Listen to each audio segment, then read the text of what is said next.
Nagpa-therapy po kasi ako. Nagpa-therapy na kayo. Pero, Hindi ko kasi siya maangat dati. Kaya, ganyan lang.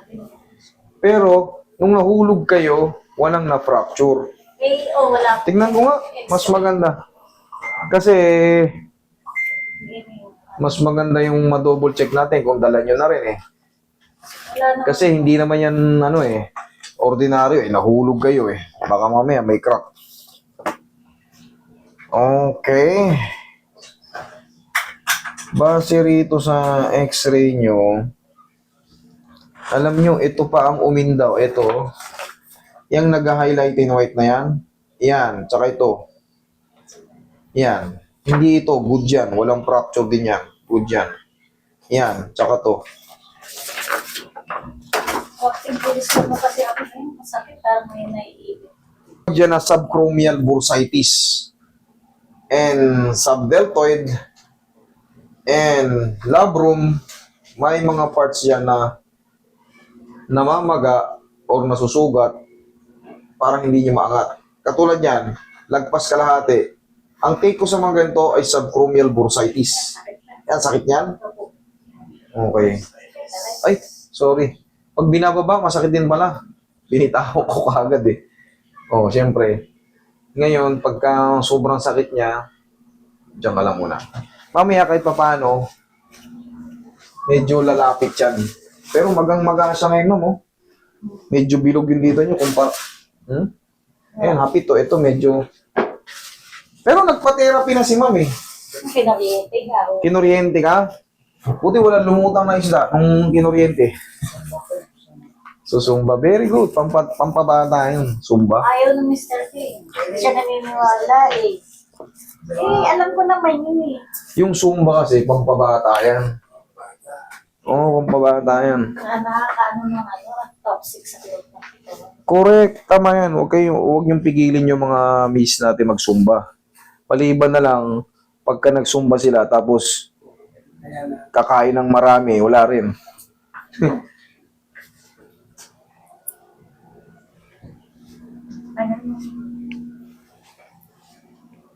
Relax lang. Subchromial.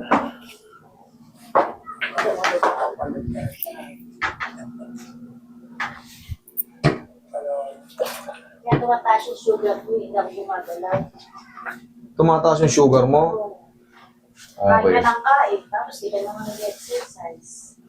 Eh, huwag na kayong umasa na magiging healthy kayo.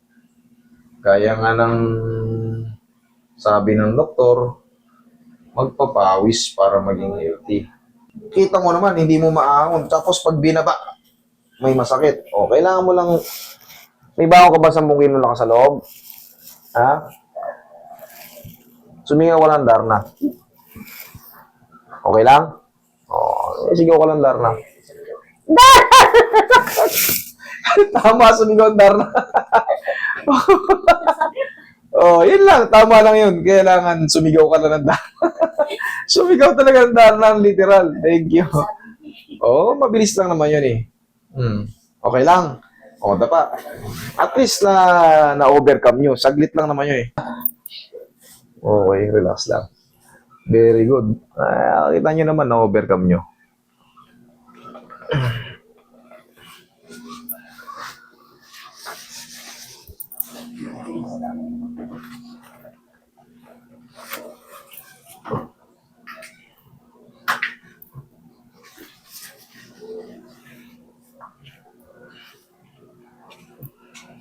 Diyan ka lang.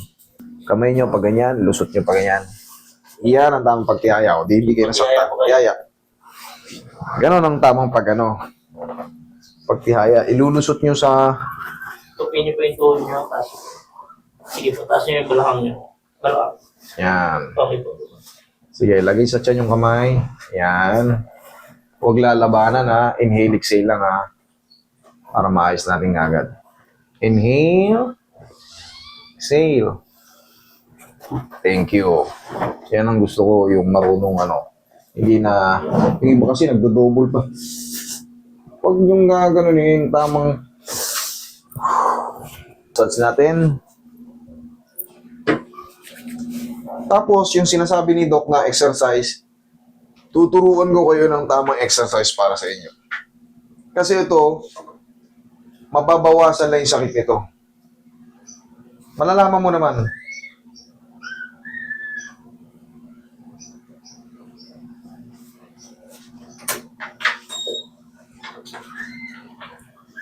Nagsupa ako, dumulong yung balik.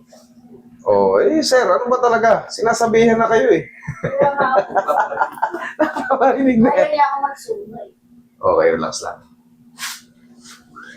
Tsaka tingnan mo yon. Tingnan mo yon. Kanina, ganyan lang, masakit na. Tingnan mo yon. Tingnan mo ngayon. Oh, nandyan na. Kanina, oh, ngayon. Pero still may pain pa. Ang mahalaga, nagbago na. Kasi nga, ayan oh, nakausbong pa. Tsaka, kanina pag inangat natin, pag ginanyan ko, pag binitawan ko, o bibitawan ko kanina masakit eh, oh. Oh, ngayon. Ayan yun, oh. Oh. Oh, di ba? May kumakalang po. Yes po, yung swelling pa yon. Pero pag pinilit na siya, mas malambot na siya. Ayan o. Kahit hindi naman pilitin. Kumbaga, at least, yan na yung simula, ma'am. Kasi, yung sinasabi mong tumutukod, yung muscle na maninigas, magapa eh. Yun po yung swelling. Ngayon, after nitong treatment na to, day by day, ganito. Sumali na kayo Zumba. Ayan o, para lang din kayo nagsusumba eh. Oh. Okay? Yan lang. Tapos, haplos ng pagmamahal ng pao. Bumili kayo ng pao, ha? Thank you.